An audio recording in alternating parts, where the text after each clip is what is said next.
Սիրիայի նախկին նախագահ Բաշար Ալ-Ասադի կողմնակիցները Լաթաքիա նահանգի Ջաբլե շրջանում մի քանի հարձակումներ են իրականացրել նոր կառավարության անվտանգության աշխատակիցների դեմ։ Դամասկոսում իշխանություններին ենթարկվող զինված ուժերը մարտական ուղղաթիռներ եւ ծանր տեխնիկա են կիրառել։ Լաթաքիայում եւ հարավում Դեյրա նահանգում կատաղի բախումների հետևանքով զոհվել է 16 ուժային։ Ըստ լրատվամիջոցների Սիրիայի զինված ուժերը օգնություն կտրամադրեն անվտանգության աշխատակիցներին, որոնք տարբեր վայրերում ենթարկվել են Ասադի կողմնակիցների զինված խմբավորումների կազմակերպած միաժամանակյա հարձակումներին։ Ըստ շրջանառվող լուրերի բանակը լրացուցիչ ուժեր է ուղարկել Ջաբլա շրջան կարգուկանոն հաստատելու եւ հարձակվողներին հակազդելու համար։ Լաթաքիայում պարետային ժամ է հայտարարվել մինչեւ ուրբաթ առավոտ։ Պարետային ժամ է սահմանվել նաեւ Լաթաքիայի հարևան Տարտուս քաղաքում։ Որոշումն ընդունվել է խաղաղ բնակչության անվտանգությունն ապահովելու նպատակով։ Հինգշաբթի օրը այնտեղ զանգվածային ցույցեր են տեղի ունեցել, որոնց մասնակիցները կարգախոսներ են վանկարկել ընդդեմ Սիրիայի նոր իշխանությունների։ Լաթաքիայում է գտնվում նաև Խմեյմիմ ավիաբազան, սիրիական ռազմավարական ռազմակայանը, միջերկրական ծովի ափին,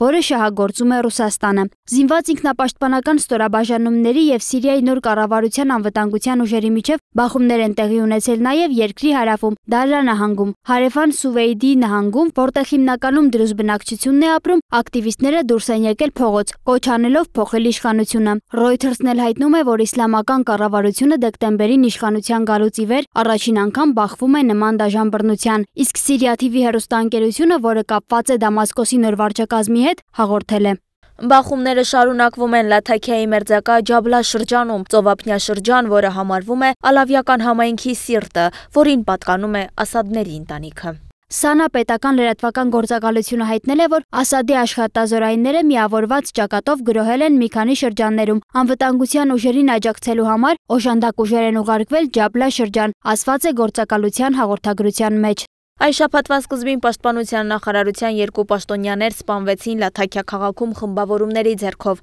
որոնք պետական լրատվամիջոցները ճանաչել են որպես Ասադի զինյալների մնացորդներ։ X սոցցանցի օգտատերերն էլ իրենց էջերում տեսանյութ են տարածել, ըստ որի Սիրիայի նոր իշխանությունների զինված կազմավորումները հարվածներ են հասցրել Լաթաքիա նահանգի Ալավիական գյուղին։ Ըստ հրապարակումների սա առաջին հարձակումը չէ այն բնակավայրերի վրա, որտեղ բնակվում են հիմնականում Բաշար Ալ-Ասադին աջակցող ալավիները։ Չհաստատված տվյալներով Սիրիայի նոր իշխանությունների գործողությունների հետևանքով ալավիների շրջանում կան զոհեր եւ վիրավորներ։ Ընդ որում Լաթաքիայի ափամերձ շրջաններում լայնածավալ գործողության ընթացքում նոր իշխանություններն առաջին անգամ գործի են դրել Սիրիայի նախկին ՌՕՈ մարտական ուղղաթիռները։ Հիշեցնենք, որ 2024 թվականի նոյեմբերի վերջին զինված ընդդիմադիր կազմավորումները լայնածավալ հարձակում սկսեցին սիրիական բանակի դիրքերի վրա։ Դեկտեմբերի 8-ին նրանք մտան Դամասկոս, որից հետո նախագահ Բաշար Ալ-Ասադը լքեց երկիրը եւ մեկնեց Ռուսաստան։ Սիրիայի նոր վարչակազմի ղեկավար դարձավ Ահմեդ Աշ-Շարան, որը 2025 թվականի հունվարի վերջին հռչակվեց Սիրիայի ժամանակավոր նախագահ։